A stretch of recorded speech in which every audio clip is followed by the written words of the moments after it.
Hello and welcome to another episode of the Mark Groves Podcast.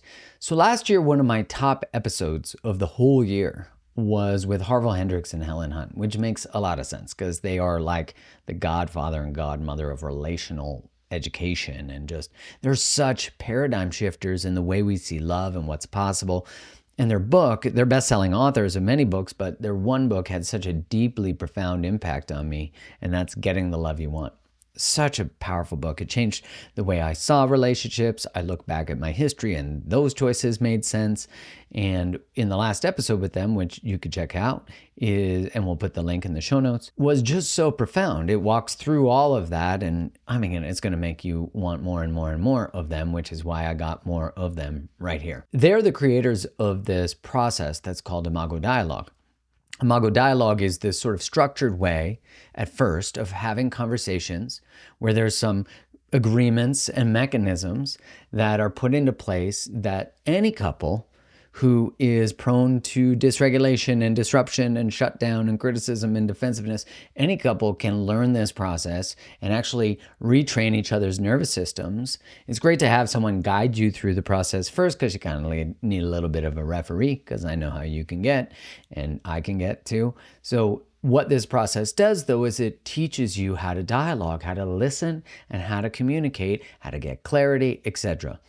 And so they recently just wrote another book. And that book is called How to Talk to Anyone About Anything, The Practice of Safe Conversations. It is about the transformative power of dialogue and how we can bridge divides and strengthen connections. Don't we need that now more than ever? Don't we need this ability to reach across the table, reach across the room, and actually hear the brilliance in someone else's more diverse opinion, right? And that's obviously a very important skill in culture, communities, countries, but it's especially important in romantic relationships. And if I can't do it in my romantic relationships, how am I ever going to do that with someone who I disagree with about anything? And so there's this beautiful quote that says, "I'm not you, and after you recognize that, everything else will make sense." And I love that because it just brings the simplicity that we're two different people and we have two different ways of seeing the world. We've been through two different lives. We've been through two different childhoods, two different cultural experiences.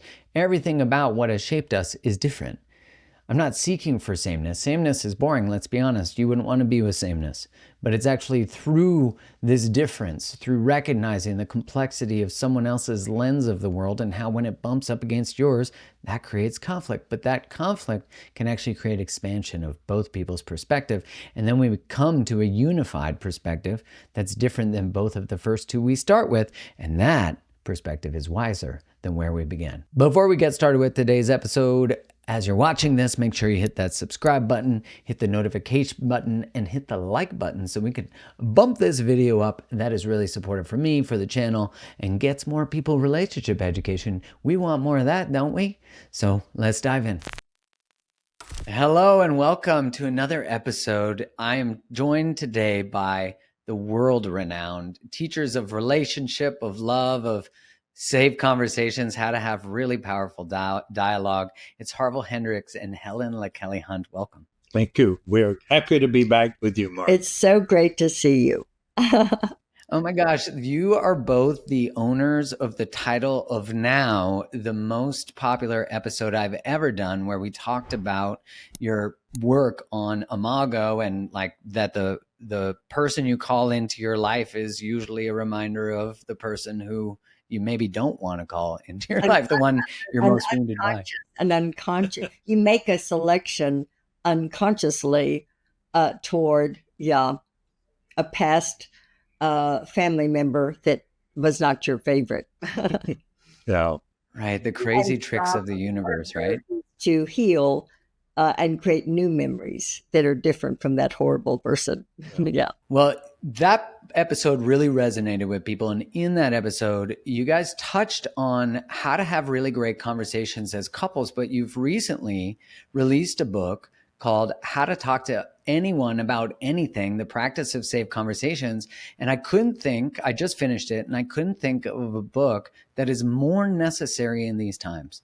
So thank you for writing it. Oh, well, thank you. We have sort of a similar feeling. We didn't write it because of these times.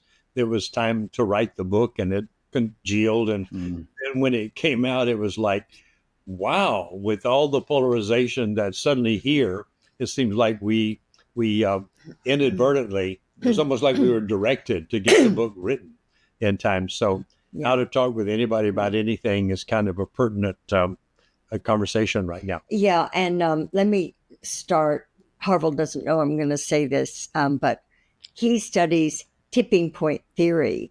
And he said, Helen, I've studied tipping point theory. All we need to do is get dialogue to 2.4 billion people on the planet, and then the rest of global humanity collapses into a dialogical one. And we need that. People are just solving problems by bombing each other. And at one point, what was happening with Israel and the Gaza Strip, it was murder of women and children. And it was murder, and no one arrested them. So we really appreciate your helping us get out the word that there's a different way to talk called dialogue that can help people problem solve so they don't have to go to war. Well, isn't that so true that even in the conversation of the example you give, it seems to continue to be, which makes a lot of sense because these subjects are so emotional, right? They bring up so much in us that we seem to be incapable of even, like if I am now empathic and understanding or even curious of your perspective, somehow, and I'm curious your thoughts on this, somehow it's like if I am critical or empathic to you in either or, that somehow I'm rejecting the totality of your idea, or even in accepting your idea, mine is now no longer valid. Like it seems like it's an either or. And of course, why would humans want to participate in conversation where they have to erase their own identity and perspective or erase someone else's? That feels very dehumanizing just in the way we're operating. So I think that's really the human dilemma and the human problem is that we have, I would say we've not yet evolved as a species fully to the point where we can recognize that two people can exist with different perspectives on the same phenomenon, and that they're both valid. That as someone who has a really strong position, say about the war in Israel. And one is that this is genocide. The other one is that this is justice. Right. And that both of those persons have a valid reason for their perspective. This is really hard for most human beings to get because you can't have a valid reason for perspective that's different from mine. But what that involves, this is really a hard thing to say. It's hard for people to hear. What that involves is you have to accept the fact that you do not have a stranglehold on the truth. All you can have as a human being is your perspective on whatever the phenomenon is we're talking about. And last night we were interviewed, and I came up with this idea, was sort of spontaneous, and I think I'll use it again because the same conversation was going on, which is, let's assume that we're in a room, and there are four of us in the room, and the room has four walls and four windows. And I'm looking out my window, and I describe what is out my window. And you're exactly behind me with another window, and you're looking out that window. And you say, oh, I see X, Y, and Z. And I see, well, I see A, B, and C. And the two cannot be correct. And but what is correct is that those are two perspectives on the same terrain. And the other two people in the room are looking out the other two windows, and they're seeing a different frame. So we can only look at things through our frame. And what we forget is the other person's frame is as full of the truth for them as the frame that we're looking through is true for us.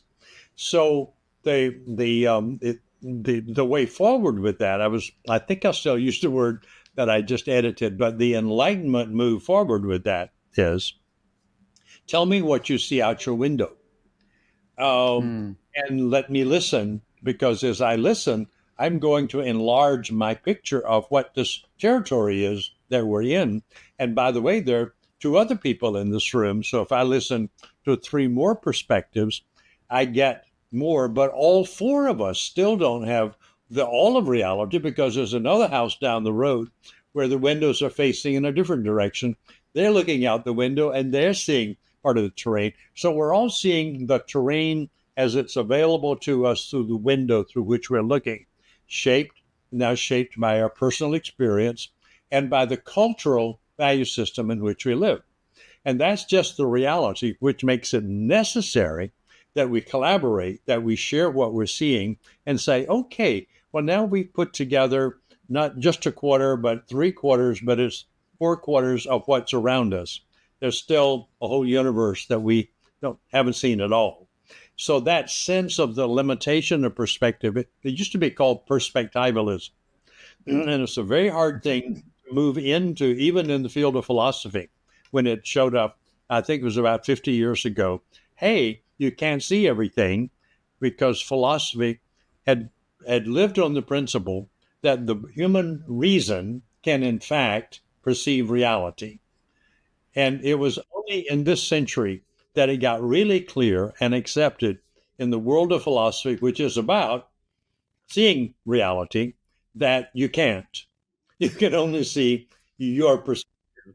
So you have to do this sharing. This is why we move to collaboration.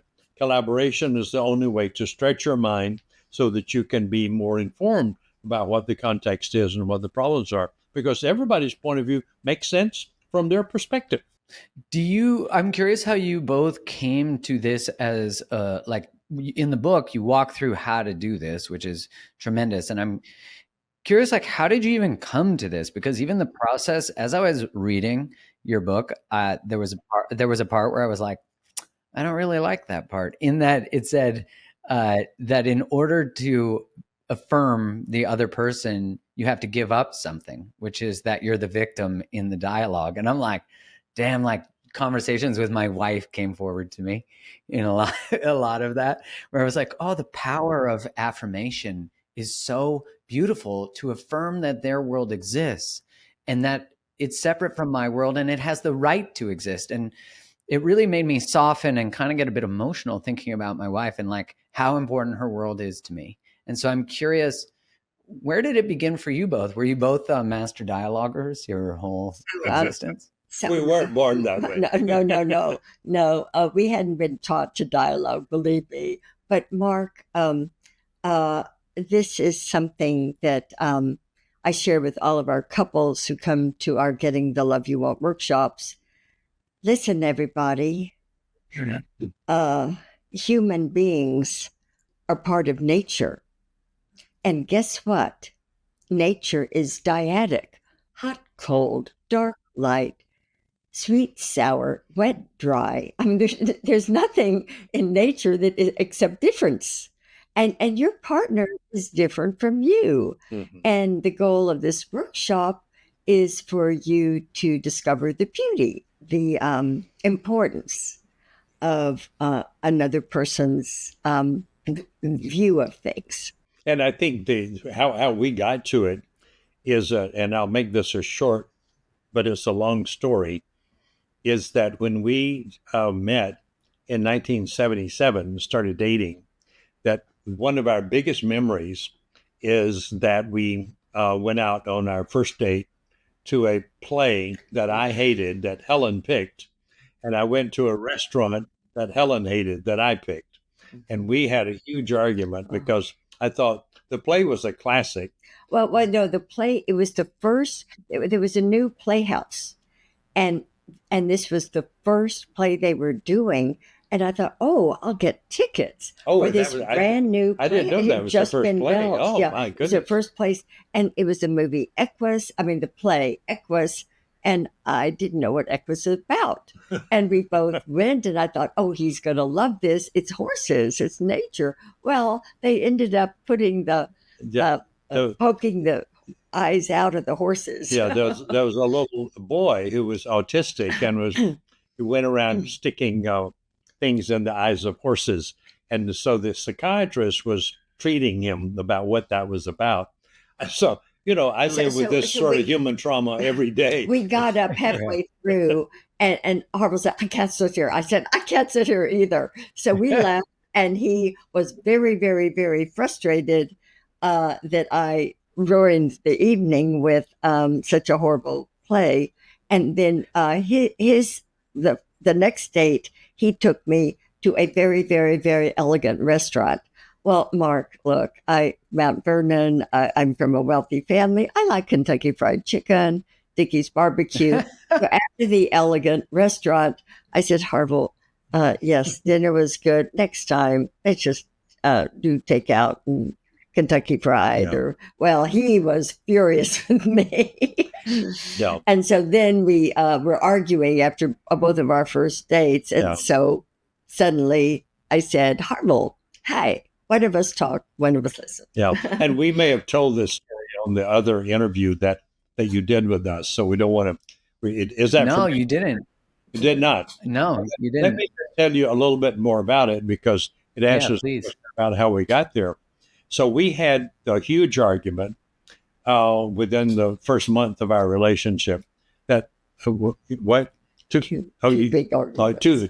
Two big arguments, and we went home, went to that evening to Helen's house because we were both divorced. And so she had a house and I had a house on different sides of town.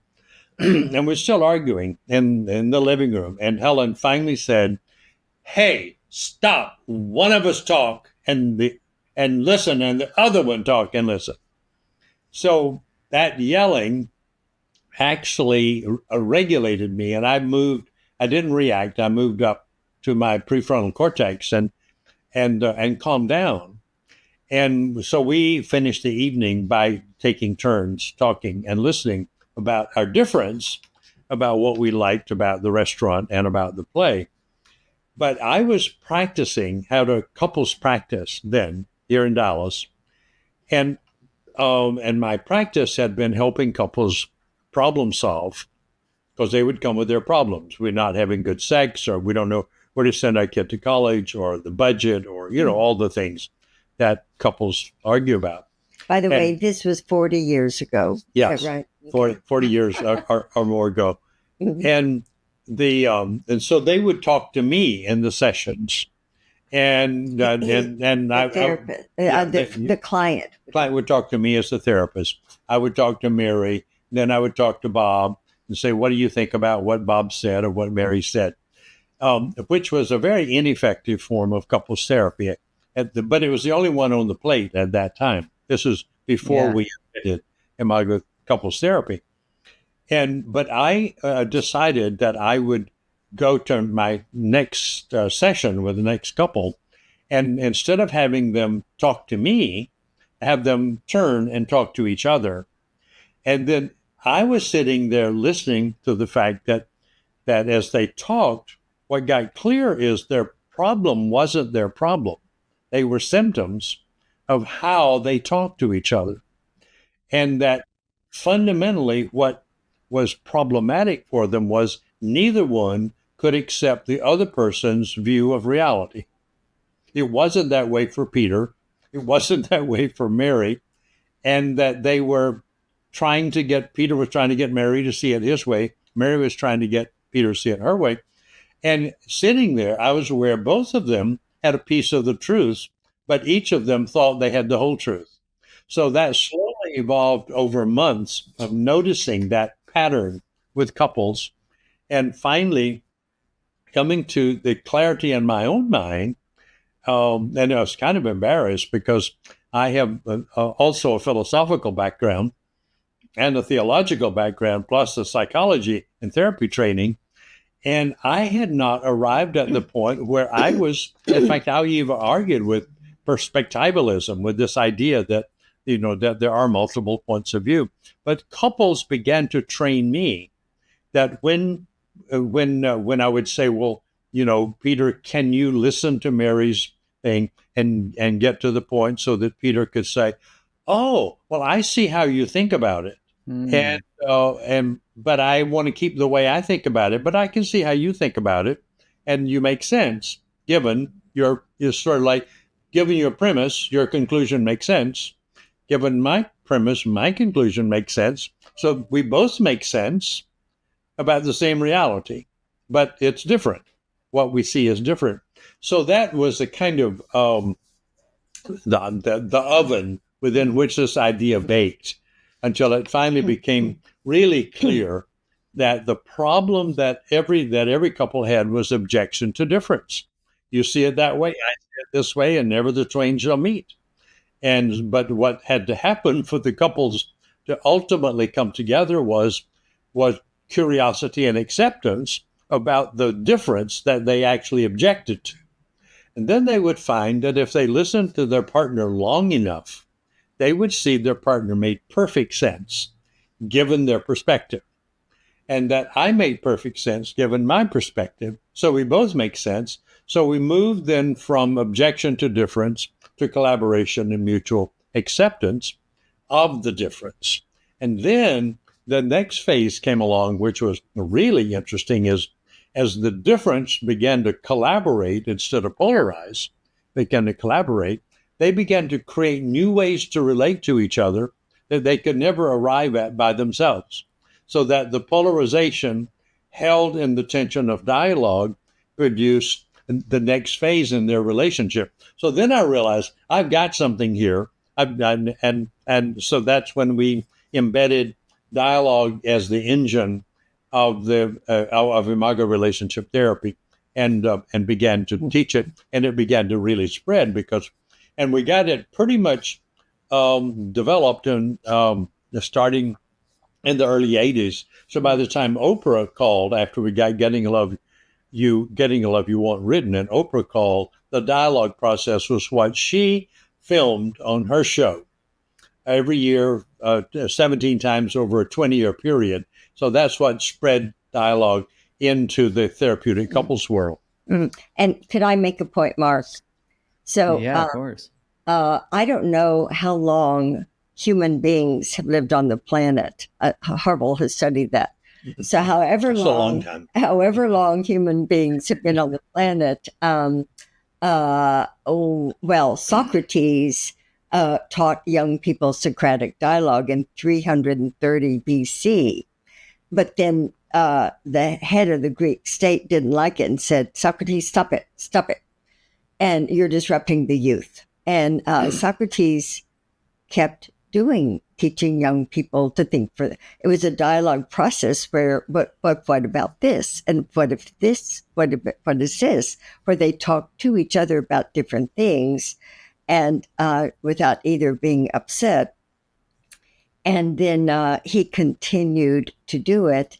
And the Greek authorities said, okay, we're going to arrest you because you're not stopping. Mm-hmm. So they put him in jail and said, Socrates, if you will stop teaching Socratic dialogue to young people, we will let you out of jail tomorrow.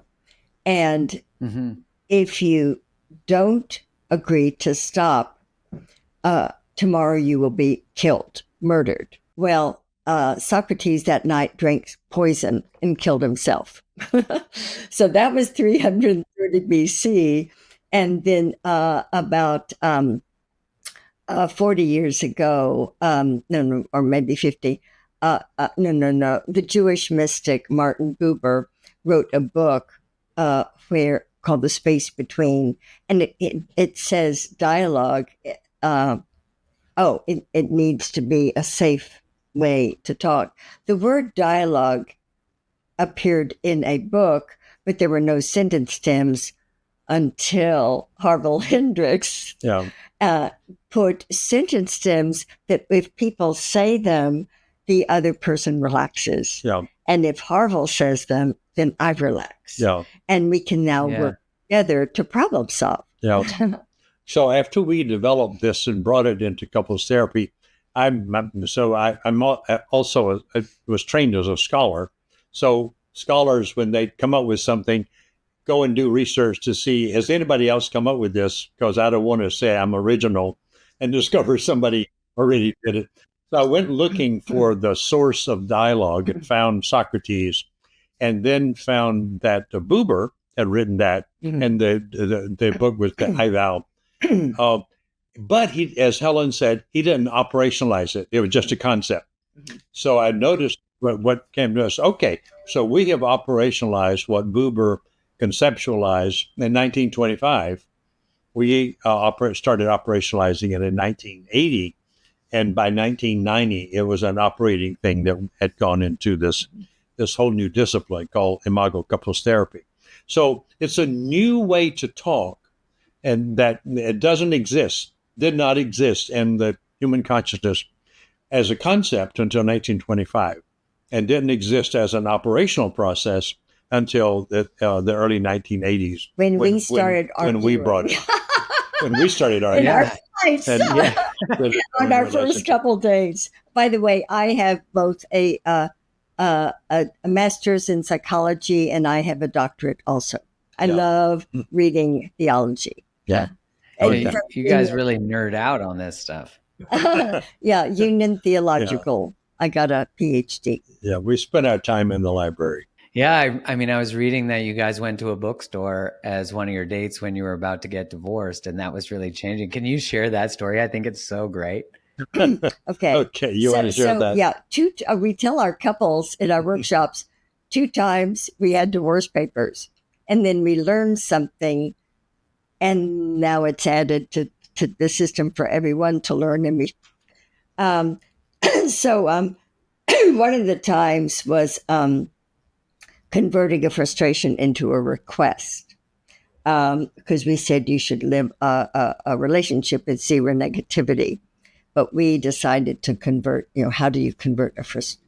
Don't tell your partner what you don't like, ask for an appointment, and tell them what you'd like their partner to do.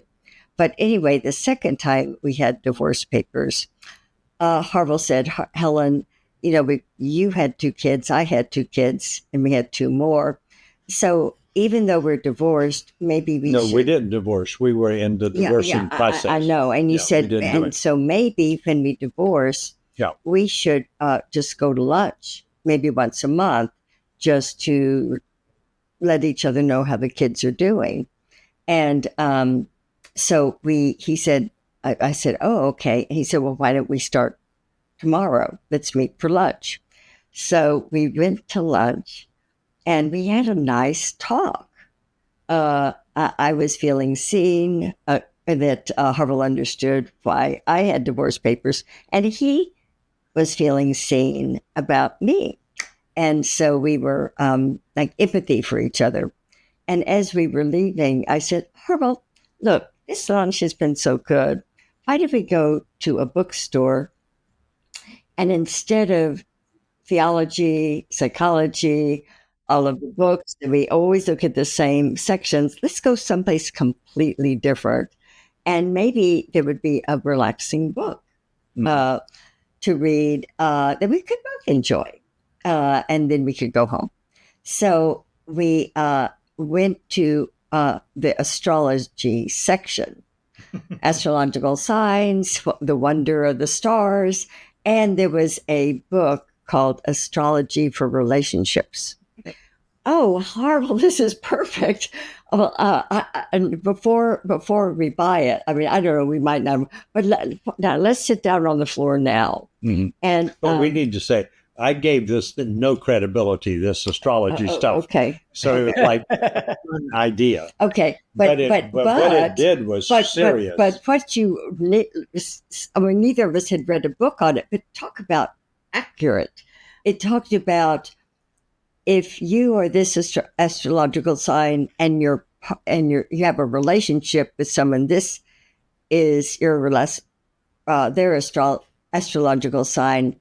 Here's how you will feel, and it gives you advice on what to do when this astrological sign is in relationship with this astrological sign. So you can get some wisdom from the stars.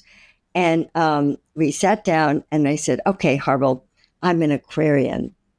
And I'm a Virgo. Oh, okay, you're a Virgo. I didn't know that. Yeah. So we looked at Aquarian and Virgo, and it said couples of these 2 astrological signs had the hardest time maintaining a relationship. It just falls apart. They just kind of burn each other up with negativity. Yes. So we thought somebody's been watching us. Who in the world knew about us? Mine was I overtalk. I don't let the other person talk. I'm so full of novel ideas, Aquarian, or hey, what about this? What about that? Yeah.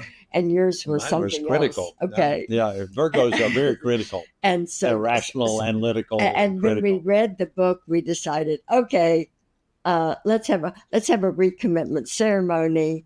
And Harville, I'm going to not be so wordy. I will listen to you more and honor your views. And then Harville said, and we called his, there was a Riverside church we attended sometimes, and we asked his brother, Harville's brother, to come up and officiate at the recommitment ceremony. Yeah. Wow. Yeah. So it was really interesting. So no couple should give up yet. Don't give up. Deciding that we would, given that the astrology said so accurately, you all are so negative toward each other, we decided we would regulate that. And Helen, who likes to chart stuff, went and got a calendar. So each day we would put an X if we had a bad day and a check mark if we had a good day, meaning no negativity. And it took 3 months to get a calendar full of check marks. They were full of X's over and over again. But finally, we found there was some improvement by monitoring our input until we began to feel, and that's what led ultimately to say, well, you know what? If we keep this up, we don't have to divorce. We can stay married. And it's about, and I think we practiced then that for about 5 or 6 months and said, hey, why don't we recommit? And that's what we did, what Helen just said, when had a public recommitment ceremony in New York City. And all the Imago therapists flew in from all these other countries. Because I can pay for a banquet hall, and it was on the Hudson, and this happened to be New Year's Eve. Happened to be New Year's Eve. And all the fireworks. Yeah, when they did the fireworks on the Hudson River, this place was on the Hudson River. We were at the building we were in, you could look out at the river and see the fireworks. So we brought everybody to the edge of the room and said, all of New York is celebrating our recommitment. Mark had no idea what we were going to talk about, but we hope a message from this is, if you're partnered and you think it's just hopeless, well, maybe not. I hope that'll be the takeaway from anyone watching. But what they need to do is learn to use Imago and the expression on your face and your tone of voice make a difference. So my Harville said my voice tone gets a little bad, and I go, well, Harville, if that happens, just say ET. And for me, sometimes Harville is writing, and I come in and and he's busy, and I say, Harville, may I have an appointment? And he just glares at me. Frown at her. He glare. Glare. And it's, and I go, LL, loving look. So we try to make sure the energy feels safe. Yeah. Well, when you guys share this story, there's like a few things that come forward for me. One is, it's amazing what's possible. Like when you guys have operationalized so much of the things that you've learned within your own relationship. Yeah. That then like gives other people practical tools to be able to actually implement these things for everyday people. And the sentence stems actually make that relatively simple. And when I would work with couples and I had studied Imago and I would walk them through dialogue, what I found was there was resistance to sort of what felt like a structured nature to conversation. And I would say to them, like, look, you actually need to learn the structure because your structure currently is a mess. And so the structure that happens to get instilled then becomes actually just part of your process once you've done it enough times. And then you have this way of relating to each other, as you guys have so beautifully mentioned. It's like now there's space for their world, as where before it's like there's so much fear that comes forward when we don't feel like we're being seen, heard, validated. And of course, it brings up all our unresolved stuff from being kids, because we've never had conversations that go differently. So we never end up in an intimate relationship that's different. And so as you guys were sharing the process of how you've learned this, one thing that just like I keep being reminded of through the love that you share is that when you turn towards your partner with a curious opportunity, of course, that they're willing to change and take responsibility too is pretty essential, but that you've actually turned this into, like, it shows that there's a sacred nature to conflict even and difference that actually can create the most beautiful, epic things. So, and just to follow on with that, conflict as a sacred thing is really challenging for anybody to hear because most people just want to get rid of conflict. But it's the objection to difference that produces the conflict. And when you hold difference in a creative tension, then conflict becomes the resource for new ideas and new ways to relate, new information. So we finally evolved something similar to conflict is growth trying to happen. And if you hold the conflict with curiosity, the growth will happen. But if you hold the conflict with my way or the highway, then you stay stuck in your own developmental impasse from your own childhood. And you can only move out of childhood by both people holding the difference of the other and honoring the other, because that moves you now into a new capacity and also into new memories in your brain, so that you have something that turns out different from what it did in childhood, and in most of your life, because very few brains on the planet have evolved to accepting the other as valid in and of themselves. And the brain sciences, may I quickly talk about that? The 2.4 pound organ in everyone's skull is considered the most complicated organ in the universe. However, brain scientists have divided it into the lower brain and the upper brain. Now, the lower brain, thank God, this part of the brain happens automatically. Say you've had a full day of interviewing people, Mark, and planning the interviews and your assistant, Well, at some point, it's time to have dinner. So you go to wherever you have a family and have dinner, and then you're tired and you go to sleep about 8, 9, or 10. Well, that just happens automatically, and after 9 hours, you wake up, and then you're hungry, and then the lower brain keeps you functioning, and the lower brain is very separate from the neocortex, the new part of the brain, which is where you can make decisions. Your lower brain controls you, but to use the sentence stems, you have to. Harville, is it okay if I'm telling this brain picture? Okay, so I asked him a question, and but also if he said something and I mirrored him back, and I'd say, "Did I get it right?" Yeah. Then just the beginning of the dialogue, sentence stems take you. You have to go to the neocortex, and then there's so it like forces you into it. Yeah. Right. You have to choose. Yeah. You make the decision, so you choose to say words that are up here, and the brain's. And so I'm now going to quote brain scientist. This part of the brain, the more you use it, the stronger it becomes. It's like a gym, neuroplasticity. Use it a lot, and then you get better. As you get a healthier brain. And the brain scientists say the best part of the brain to live in, left brain hemisphere, right brain hemisphere, between the two is the dorsolateral prefrontal cortex. A little space is not bone, but it's a little space.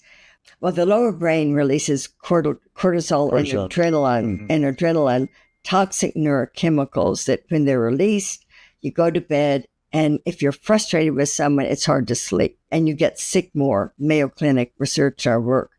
In the upper brain, the dorsolateral prefrontal cortex, the healthiest part of the brain, is you move beyond predication, which means you wonder.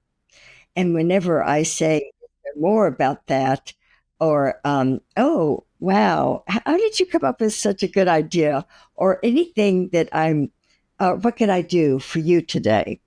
It releases dopamine, acetylcholine, norepinephrine, serotonin, and you just have these healthy neurochemicals that keep you healthy, according to the Mayo Clinic. People sleep better, live longer, don't get sick as much, and you have healthier relationships. Yeah. The practice of dialogue improves the efficiency of the brain and gives you a better brain, because it puts you up here so that you can regulate your reactivity. So you don't go into those fights anymore. You go into curiosity. So what is going on? Tell me what's happening for you right now, instead of, why are you doing that? Right. It changes everything, just those two responses. Yeah, like such a difference in the relational outcomes when you're orienting to difference that way. I'm curious, for the people listening or watching, what would the process look like in the steps? And I know you go like much deeper into all of that in the book, and everybody listening, go buy the book. It's exceptional. I just finished it yesterday. But yeah, what would that process kind of sound like or look like? Yeah, well, a dialogue. Well, the one big chapter is having empathy. Yeah. For the partner. Yeah. So, but the process, the way it looks is that when you decide to learn dialogue, the first thing you learn is how to start one. And that's always asking permission to talk. And I think that this is one of the biggest things couples can learn is, if you want to talk to your partner, ask for permission. Are you available to talk with me now? Yeah. Don't go in and just suddenly start talking about a terrible problem. Yeah. And they don't have time to listen. So you have to say, I'd like to discuss so-and-so, is now a good time. Yeah. And the reason for that is all of us live in different kinds of illusions. And one illusion is Helen's brain is sitting there on the wait mode with nothing in it until I show up and start talking. It's just waiting for me to fill up her brain.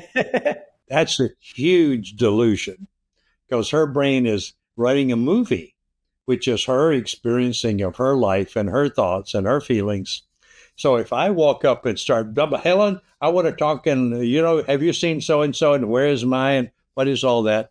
I'm actually violating her space. It's called boundary crossing. And when you cross boundaries, you always activate the defenses. Now, Helen, as may be a good person, and she might say, "Oh, okay. Well, let me just give me a minute to shift out of my phone or my thought or whatever." Or she may be a less patient person and say, "I'm busy. All right, now I can't talk." So now you have the impasse and you have the negativity.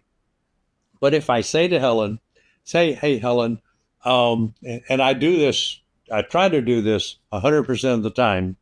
May I have an appointment? Can you be available to have a quick conversation about something? Then Helen can say, "Well, I want to finish this email and then I'll be ready." I'm available right now. Now I know she's opened the door into her mind, and I can deposit my thought in her mind. And she has not been violated. Her boundaries have not been crossed. So the first thing that we say to couples is, you have to start practicing asking permission to talk to your partner. The couple just turn their face up and rail against it. You don't have to ask permission to talk to Peter anymore. Well, you've been violating his boundaries, and that's one of the reasons why you all are fighting. Is you're occupying space. And you can say, "Are you available for a conversation about so and so?" Yeah, and that's because they might be available for what we're having dinner tonight, but are you available to hear? Oh yeah. told one of our teenagers something. I was horrified by what you said. When would you be available to hear my thoughts about it? Yeah. So tell them what it is, and then the person says if and when they are available. So to they give you undivided attention. So they need to know what the topic is, so that when you do show up, it's not a surprise. You know you're showing. Yeah, that makes sense. To talk about this, and then so that would be it. So Helen, are you available to do a little demo about how this process would work? Absolutely. So the first thing I'd like to say, so you're available right now to hear what I think about what an amazing piece of fun it is to visit with Mark and talk with you about the things that we have learned. So what I'm hearing you say is what an amazing thing it is to get to talk to Mark and talk to me about things about our history, but also talking to Mark. Yeah. Right? Yeah, that's right. Oh, Harville, I cannot tell you. I'm just so thrilled we got to be with Mark again today. So if I got it, you're thrilled to be with Mark again today. Yeah, and too. I too feel exactly that way. And you feel exactly that way. So is there more about that? No. No more about that for now. No. Is there more you'd like to say? Well, I'm always intrigued to have an opportunity to demo what we're doing. Okay. And concerned that we demo it in such a way it's actually can be picked up by couples who may be watching us and might learn it from Mark's video. Mm-hmm. And so you're concerned that we're doing it? That we do it with such clarity. With such clarity. Yeah. Yes. That another couple could pick it up. That another couple that we would be modeling it for another couple. Yeah, you're getting it. How do you think we're doing? Well, I think that we'd have to say to them that we don't ask questions in the process, that we keep mirroring until we finish with the mirroring. So we teach them, because many couples do that. They stop and interrupt the flow with a question I thought to we redirect were us to someone. apologize. So let me see if I'm getting that. You thought we'd finish, so you asked the question because you were reading us as having finished. Yeah. You seemed happy. That makes sense. I seemed happy. So okay. Yeah. Okay. Mm-hmm. Well, that makes sense. Okay. So if I'm getting all of this, that our conversation was an opportunity to talk about the importance of making an appointment, having boundaries as you start a conversation, and then what we did was I talked and also you talked. And then we mirrored each other back with as much accuracy as we could. And then we asked, is there more? Which was the implementing of curiosity. And then I did a brief summary, which is, if I got it all, this is what we said in this conversation. What we didn't do was validation. And empathy, which is a little more complicated, but probably just to demo the mirroring is enough for now. Would you agree on that? I would agree. You'd agree about that. Okay. Thanks. And thanks for practicing with me. But we could say right now, there are 4 things in the dialogue process. Mirroring to see if you got it right. Then validation. Yes, you got it right. Right. Mm-hmm. But is there more? And no, there's no more. That's everything. And then, I can imagine you might be feeling like, yeah, and imagine how the other person is feeling. It could be very positive that we've had this conversation, or you're really sad about what the conversation was about. Yeah, and also the validation piece is that to say I get it how you're seeing it that way. That you're making sense. That's one of the sentence stems. Then you make sense. What makes sense is that X and Y and Z would happen that way. And then empathy, I can imagine when that happens, you must feel really excited or sad or something. And you really have to do this. And today, the political parties, 2 people, because they're married, if they're voting differently, come on, don't have accept the other person, even though that may seem very difficult. But again, nature is filled with difference, and just let your partner vote their way if you're voting differently, and be grateful. Oh, I love the idea of counting your blessings every day, every morning, and every night before you go to bed. What's good in the marriage? Well, it's such a positive way to orient to and like remind each other of what we value and end and start on the good stuff. And, I think that can be hard sometimes. And the other thing I'm like, what is the real power? Because I can feel the power, but what is the power of is there more to that? Because that question triggers something really great. Well, we call it curiosity, because most of the time when you're talking, just normally, and somebody says something, then we call that a monologue. Then you will respond with a monologue. It's my time to talk. So we call that parallel monologue. Right. It's okay, you've talked, now it's my turn.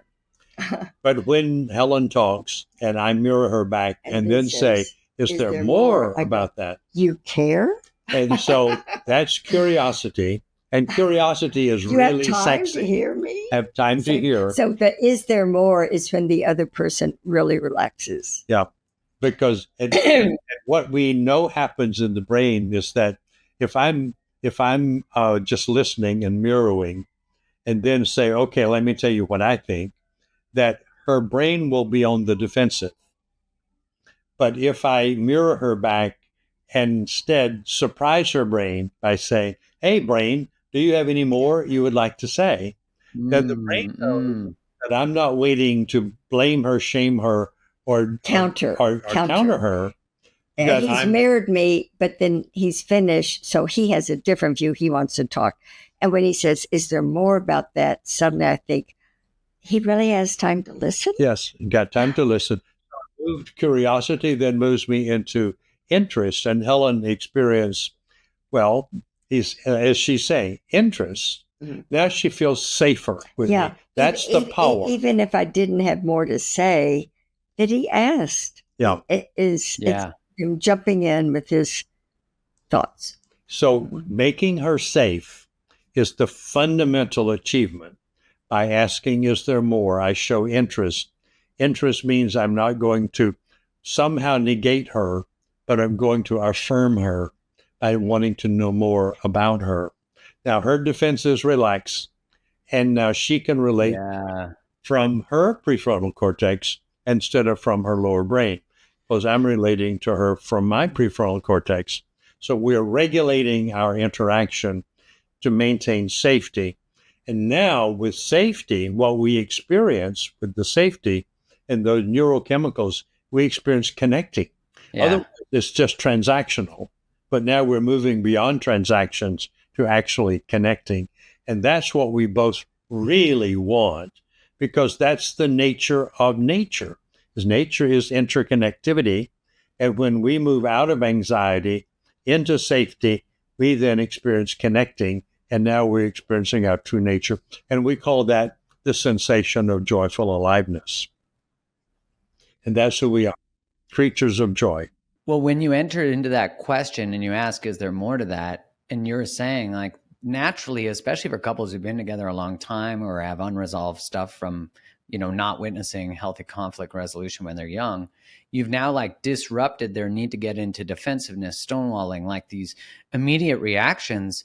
I can see, like, in hearing you guys model it earlier and having used it too, although needing to implement that bad boy back in, is just recognizing that immediately, not only does the person's nervous system calm because they're like, wait, I don't have to defend myself. There's actually more space for me and my experience. And for me, as the person saying, is there more, I can feel like this connectivity of the curiosity of their world. And there's something beautiful about that. Like, I don't know everything about you and how you annoy me or you're frustrating me. Like, there's actually more to your experience. I'm curious, in the book, you explore the difference between sympathy and empathy.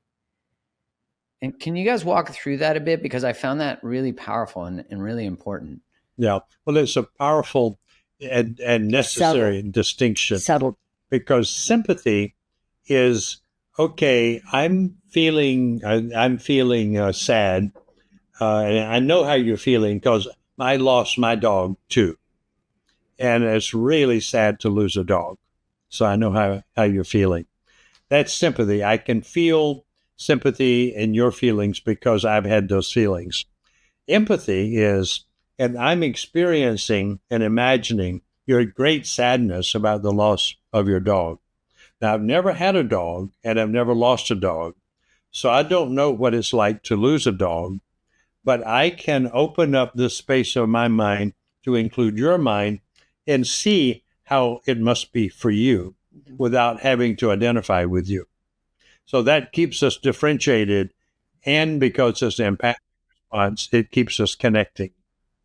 And you use words. So I'm imagining you might be feeling sad right now, or angry, or frustrated, Mm-hmm. and you help your partner select which of them, and then your partner can feel seen. It seems like there's a lot of power also in that attempt to label the emotion they might be experiencing, because I start to build more data in my own experience about them, and I get better at labeling what's going on for them, and because I might make an assumption about their emotional experience, right? Checking, Yeah. seeing how they're feeling. And right, to just underline what Helen just said, and after you do that, I can imagine you must be feeling really sad about the loss of your dog. Is that the way you're really feeling? It could be Helen would say, well, actually, I'm not feeling so sad. I'm relieved. I don't have to walk the dog anymore. So I could have been wrong about that, because then I went to what it would be like for me if I lost a dog. I put that on to Helen. So she differentiates and says, well, it's not sadness, it's actually relief. So then I have to upgrade my fantasy and say, oh, so it's not, you're not feeling sad. You're really feeling relieved and kind of joyful. Would you say joyful? And then you can say, well, not quite joy, but relief. So now I'm getting Helen rather than making her up. So with empathy. That's so interesting. So empathy is the attempt to actually experience Helen's inner world without distorting it. So I need to hold it tentatively until she confirms, yeah, those are the right words. That's so powerful, because as you said, if I assume it's grief, then I'm projecting that onto them instead of curiously exploring, is that what you're feeling? Exactly. Then now I'm getting more information about how they experience the world and those specific circumstances. And if that's a conflict between us, that could be really important. Absolutely. Absolutely. Why are we not taught this in school? This is essential. Well, I have an answer to that, and that is, as it goes back to the beginning of our conversation, dialogue has not been on the planet for very long. And, so it hasn't been on the planet long enough to be in the school system. Now, monologue, like how to talk, how to express yourself, how to make, sense. Be accurate, precise. And win debates and all that. Well, pass your science test and American history, learn the facts, and you have to be accurate, precise, or you don't get a good high school education. Your grades aren't good. And Harville, Mark, in closing, you have pointed out something that this guy has said that a lot of people don't know, that these sentences are so simple and important. Teenagers should learn to use it. And oh my gosh, the dialogue skills should be taught in high school so that they could be both passing science tests and different other kinds of tests, but just for relationships. And he has said that for decades, and no school has ever taught it. But that's one. Maybe we can get it into the New York school system. It's one of our goals is to get dialogue in all ecosystems, in the corporations, into congregations, into educational, into the classroom, into families, into marriages, because dialogue changes this what we call the vertical relationships. Somebody's at the top, telling the people at the bottom what reality is, to lateral relationships in which two people Right. are equal and they share their experience of reality, and then sharing they differentiate and connect. And we think that's the next great learning curve for the human race, and that we're on the direction. Otherwise, dialogue wouldn't be on the planet. I think nature Right. has, in some sense, moved us to this point and co-opted some of us with the responsibility of having the conversation that we're having with you today. This nature brings it into consciousness, and then we share it, and hopefully it will someday become and replace monologue. Because all we have to do to get to a dialogical civilization is to realize that monologue is talking down. So we have parallel monologues. If we change one to listening, then that converts parallel monologues into dialogue. What's not been on the planet, we had plenty of stuff about talking on the planet. We've not had hardly any stuff about listening. So what we're bringing into the conversation is listening is necessary to really know what the talker is talking about, who they are, why they say that. We're usually not interested. We're just interested in countering it because it's not what we think. But if we say, okay, let me listen, then this person takes turns and now they listen while you're talking. Now you have dialogue, monologue, listening, and that turns it into dialogue. And then we have a new way of relating and a new way of being. And I think we have a new civilization. And we will close our meeting with you with a quote of a theologian. And Harville had studied theology, and I've studied theology. We both knew Paul Tillich. And Paul Tillich said, listening is the first act of love. So this was before he knew about dialogue systems, but he was intuitive. Take turns talking and listening. But somehow this theologian knew that listening is the first act of love. By the way, Tillich and Martin Buber knew each other. They were both grew up in Germany, and they knew each other's work. So I wonder if he got something from Buber that influenced his theology. Probably did. Yeah, the space between. I'm so overjoyed to have had you both on the podcast to have this conversation, and to be able to have this conversation after the previous one was so joyful for me too. And I know the audience will feel the same way. I'm just like, I can't help but imagine what's possible for the planet when each person listens to this and implements this, and that we can go from a myopic sort of self view of the world to a view that other people exist and have the right to have their perspectives. And actually my perspective is broadened through the existence of theirs as how all of the universe works. And I'm just forever grateful. And I want to direct everyone, make sure you go check out you have a website for the organization, which is Sacred Conversations. Is that right? Connection. Safeconversations.com. Yeah. The CEO changed the title, Quantum Connections. But I like it. That's our new Quantum name. Connections. Yeah. And we're getting quantum here. Good. Yes. Because this is all based on neurosciences and quantum physics is the science behind what we're talking about. And people can go to quantumconnections.com. They can also go to safeconversations.com and get the same website. Or they can go to harvilleandhelen.com and get our schedule of our work separate from that, where we work. Yeah, we do intensely with couples. Weekend workshops. Yeah, for anyone who our wants books to sign up. And all your books, and this book I know is available wherever books are sold. So everyone go check it out. We'll put the links in the show notes, and I'm just so grateful for both of you. And we'll make sure we set all that up.